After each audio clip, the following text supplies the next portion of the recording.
маро аз хонам ба тариқи гаравбон гурӯҳи мирзо зиёев бо тахаллуси мирзоҷага гирифта бурданд ва ба муддати 11 рӯз дар бучкаи 10 тона ки дохили вай пур аз об ва ҳар ифлосӣ буд ки охир даромадан ҳоҷат ҳеҷ имконат набуд. ҳамоҷат задан қин азоб дану бурдан дар ҳамон бучка маҳкам карданд.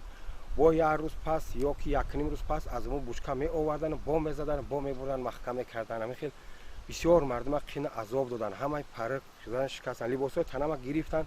як ҷомаи кандагӣ доштам, ҳамон ҷомаи кандагиро дар танам пӯшондану бурдан дар ҳамон бучка 10 тона мондану ки ми хай дига ба мо саломатим бисёр бад аст. ба моҳлати 1 сол ман чанд ҳазор сум чӣ кардам, хел табобат кардам хидмат. або $1000 амрикоӣ аз ман ситонданд ки ура модари ҳамон бечораи ман аз ким куҷо қарз карда аз ҳамон қишлоқакиҳо овар $1000 доду мана танаи шикастагӣ маиб бигем ки ҳамин борка ба мошин бурда мехонара.